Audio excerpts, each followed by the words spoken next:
or because they think it's not prudent for themselves at the time. They never have the reaction, oh gosh, we can't do that, it's wrong. That never passes the mind of anybody in Washington, maybe with the exception of, I hate to think of Ron Paul as being part of Washington, but obviously Ron Paul and a handful of other guys there are good guys, but most of them, so Fast and Furious was a false flag thing. I think it also had to do with the fact that the CIA runs the international drug trade. Bingo! That actually came out in a few papers, as you know, because you're so informed, that they were shipping drugs back. It wasn't just guns in. It was basically an Iran-Contra Part 2. And of course, they're also destroying Mexico. I mean, ever since George Bush forced the Mexicans, who of course are in effect a colony of the U.S., forced them to have a drug war down there. There have been more than 50,000 people killed. Horrendous damage to Mexican society, and it's all, of course, being either staged or run or at least cooperated with by the DEA and the CIA. Yeah, why doesn't the Mexican kleptocracy kick out the big banks that run them? Well, because they're all making money. They're also afraid, right? They're afraid of being killed. Because certainly the U.S. government doesn't hesitate to assassinate people. We're now having that openly talked about, and maybe that's a good thing that they are openly talking about it. But they've done this, for forever. If somebody is too much trouble, they'll kill them. The Washington Post even had on the operating table, or shoot down their helicopter or their plane. Mysteriously has something wrong with the fuel line, and it goes down. This stuff happens all the time. The government is a bunch of killers. So we always have to remember that. Doesn't mean that every bad incident is because of the government, because of course they're also hugely incompetent, thank goodness. But in terms of things there's nothing morally beyond them. So false flags, this horrendous damage they're doing to the Mexicans, Fast and Furious, all this stuff. Of course, there's 1,000,001 of these things. Who knows what else they're planning? These are bad people. These don't give me the flag and the Pledge of Allegiance and all that stuff. These are bad people. The government they're bad people. Well, they're also maniacs. I mean, I couldn't imagine putting my employee's stuff in the bathroom over and over again and then calling an employee up and saying, get in here and give me sexual favors right now, or only hiring people that were my sexual persuasion, as we now see coming out in these lawsuits. It just really shows a disconnect. But we see this in every culture and every history with the power mad. Look at Caligula marrying his horse. What do you make of the big scandal with Big Sis? Well, of course, this is a great peek into the government. And there are plenty, by the way, of decent people in the government. They just don't rise to the top. The people who rise to the top, whether it's at the DHS or whatever, they're not concerned with our security or the rest of the lies they tell. They're concerned with sex, power, and money.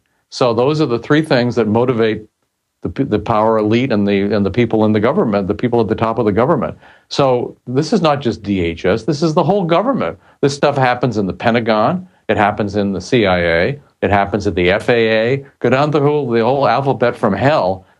All these are like this. So how wonderful we're having this pointed out about the DHS. Maybe it will have the scales fall from people's eyes about the nature of this thing. And it's great to look up, by the way, the headquarters of the DHS. It looks like something out of Mordor, and it's the former St. Elizabeth's Mental Hospital where political prisoners have been held, and they converted it into their headquarters. It's a very scary, and it's of course intended to be scary. Like whether the way they paint the cop cars these days, the way they dress the cops, everything is intended to scare you. When I'm thinking of cops and dress, there was a great period at one time in Menlo Park, California, where a bunch of liberals got in power, and they had the cops dress in gray slacks, blue blazers with a city patch on their pocket. The whole nature of cop-civilian interaction changed. All of a sudden, they weren't marching around like an occupying force, and it was a great development. The cop union, of course, was very much against it. Conservatives got back in, and they succeeded in repealing this and putting everybody back into military-like uniform. Well, there's one problem, too, when they standardize it and make it a military uniform, and now the cops are calling us civilians. They're civilians, too. You don't want them to be military. Military's an occupying army. This is all 101. Lou Rockwell, let's look at this election. So many people know that Mitt Romney was for gun bans and abortion and open borders and globalism and carbon taxes and banker bailouts. Paul Ryan, banker bailouts, No Child Left Behind. I mean, the list literally goes on and on. But he was held up as a conservative savior by Rush Limbaugh for his plan to cut welfare to the general, poor people, which is fine with me because it just makes them dependent and screws up the economy. But what about cutting military spending, like Ron Paul has said? And people are like, oh no, you've got to just worship Paul Ryan. Well, I was told I needed to worship Obama, and he was going to fix things. And now we're hearing about Ryan mania. I mean, is there no end to this? Are mainline conservatives as stupid as Obama supporters? Sure, they're stupid. A lot of them are just wrong, too. They worship the military. They worship the police. They worship the national security state. They love drones. They love all this stuff. So, if you think of the Tea Party, there's a bunch of them who are Ron Paulians, but there's also a bunch of them who are, Sarah Palinites, Rush Limbaugh'ites, and so forth, who believe in the whole regime. And so they applaud the wars, they applaud the killing. They love that stuff, and they think it'll never happen because they think they'll never be arrested, they'll never be tortured, they'll never be tasered. Good luck to them. But they are stupid or they're wrong. They're ill-educated. They don't understand the nature of politics. They don't understand history. They don't understand economics. And so and they also just buy into rhetoric. How stupid are people? I think of this when there's always the rhetoric for a new war. And of course, they're running a war against Syria right now, allied with Al-Qaeda, which of course was created by the U.S. government to go up against the Russians in Afghanistan. It's when the U.S. employed Osama bin Laden and all those guys. So they're bad, they're good, they're bad, they're good. This is the old switcheroo to keep everybody off balance. But Paul Ryan, all you have to do is look at his record. He voted for every rotten thing that's ever gone through the Congress if the Republicans were supporting it. Of course, the Republicans did support all the rotten stuff, whether it's the bank bailouts, as you said, No Child Left Behind, Medicare Part D, the permanency of the Patriot Act, the NDAA, SOMA, CISPA. I mean, all these horrendous internet control laws and so forth. This guy is for the expansion of the DHS. He's for more war. He's for bigger and bigger military spending. And by the way, his so-called cuts in domestic spending consists in lowering the projected increases. So it's all a trick. He's a phony. Your listeners, of course, understand this, that all these people are phonies. So we see the sheeple cheering on Romney, who looks to me like he belongs in a Nazi party uniform. So we have, right fascism and left fascism with Obama, right fascism, that's our choice. And we have another fascist in Paul Ryan. So the fact that he uses tricky rhetoric, that he uses libertarian or Ayn Randian rhetoric to disguise his devotion to the total central state and the global empire, well, it's just another political trick. So I'd urge people, if anybody's thinking this is a good guy, or of course they're portraying him as Ron Paul. There is only one Ron Paul, and this is, of course, the phony Ron Paul. This is the devil dressed up as Ron Paul. This guy is a very bad guy. He's a total neocon. He's controlled by all the bad forces. And his wife, by the way, also was a lobbyist for Big Pharma before she married him. So this is a connected family, and they've done very well. This recently came out that when he was briefed by Bernanke right at the beginning of the banking crisis, he sold his stocks that he knew was going to go, or they'd been briefed were going to go down, Wachovia and Citibank in particular, and he bought a lot of stock in Goldman Sachs, which he'd been told was going to go up. So, of course, this is the way these guys get rich. He's a very powerful guy. He's a complete phony. He's a very bad guy. Who else would Romney pick? Romney is a very bad guy.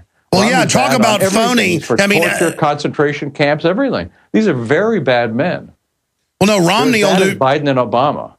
Sure. I mean, Romney will do stuff like call on his neighbors that are smoking pot, call the police, but then come in and take over companies and strip them and destroy them, and then prance around all day. I've noticed really evil people will have this act that they're Mr. Goody Two-Shoes. I mean, look at the whole Sandusky thing. Look at that. Look at how these universities basically become little governments. And then now the head of Penn State has been sent off to work at Homeland Security. So now if you cover up for pedophile rings, you don't go to jail, you go to Homeland Security. Well, of course, it was a cover-up. That's why Louis Freeh was sent in to cover it up. the governor of Pennsylvania, the Republican governor of Pennsylvania, when he was attorney general when a lot of this stuff was first being talked about. Why didn't he do anything? And then he was personally pressing, right when this whole scandal blew up, for $3 million to be given to the Sandusky Foundation by the state of Pennsylvania. Why was he doing that? How come that? So there's a million questions that are not being asked. Louis Freeh, who's a famous cover-up artist and a creep for the government, sent in to cover it. This is the way they operate, of course. They cover for the power elite and step on the regular people. No, exactly. It's even coming out in major papers now that it's what we thought it was, a pedophile ring pimping kids out to these degenerates. I want to look at Obama himself, the warmonger, when we come back with Lou Rockwell of LouRockwell.com. I'm Alex Jones of Infowars.com. More cowbell. That's a Saturday Night Live joke if you just joined us. All right, final segment with Lou Rockwell. Lou, you know, we've talked about the Republicans, but what about Obama? I mean, where is the so-called left that are bad on a lot of things, but at least we're anti-war torture? Now they're kind of like, hey, torture people, drones, murder, death, Al-Qaeda, kill everybody. Al-Qaeda's good. We love war. It's our president. He's tough. And I see Democratic leaders bragging, saying, see, we're warmongers. We're tough. What is it about decadent, affected people that they think murder and death is cool and powerful? Well, first of all, of course, political parties are about lying. The government is about lying, and the political parties that are part of the government are about lying. So Republicans pretend to be for lower spending, for example, but of course, when they're in power, the spending goes way up. Democrats pretend to be pro-peace, and although I must say I was shocked at how few of them actually turned out to be pro-peace. And you're exactly right; they're all fanatically, if their guy is in the White House, they're fanatically for the worst war crimes. They endorse them, they cheer them on, and again, people who are in government, and the political parties, by the way, are part of the government. They're not separate from the government. It's why, for example, it's impossible to take over a political party from the outside. Take over the Department of Justice while you're at it. You can't do it. You can just refuse to be part of it, but you can't actually take them over. And like cancer, they're programmed to totally take over. So how long until they fully implode everything and start trying to use their 1.4 billion bullets on us? Well, I think that, again, I started to say this before, but the government is so big that it's out of control even internally. The problems of bureaucracy, Ludwig von Mises wrote about this in his great little book on bureaucracy many years ago. But the problems with bureaucracy, and there's never been a bureaucracy like the U.S. government, so they're becoming more and more trouble, but more and more troubled, too. I always think of them like a blind, vicious dog. So if you happen to get in their jaws or you're stepped on or whatever, you're dead. But you don't have to be. Ooh, that's a good way to describe it. Avoid them. It is like a giant blind Cujo, and it is stumbling around, foaming, but it could just implode at any time. I've noticed that historically. That's right. No, that's right. Governments have come down in the past. As our government becomes bankrupt, the government is bankrupt, and it's trying to bankrupt us too, of course, at the same time. And as its own troops, and this happens when empires start to come down, its own troops don't obey it. So I'd like to think that if American troops are ordered to shoot American citizens, they would actually refuse to do it. I'm keeping my fingers crossed if that's the case. But I think the government can't be sure of them. They can't be sure of us. They can't be sure of anything. That's why they're all scared. They're actually scared of us. And that's good. That's good. Preening themselves in their uniforms, and they're so strong and so wonderful. And they're actually little Casper milquetoast, albeit with vampire teeth, inside them. That's a funny image. Casper milquetoast, albeit with vampire teeth. No, I agree with you. But they're dangerous because they're cornered rats. But we actually have the initiative. They know that, and their own bureaucracy is starting to fall apart. And a lot of military and police are waking up. It may end up being, if they call for martial law, it might be their Waterloo, like Romania with Ceausescu. Well, it could be, and I think they are very worried about us. They're worried about their own people, and they should be worried. So it's an entirely illegitimate operation that lives off lies and theft and killing and so forth. And governments have come down. It is in danger of imploding. I should say in danger from their standpoint of imploding. It would be a great day for us, of course. Exactly. Lou Rockwell, thank you so much. Casper Milquetoast, thank you. With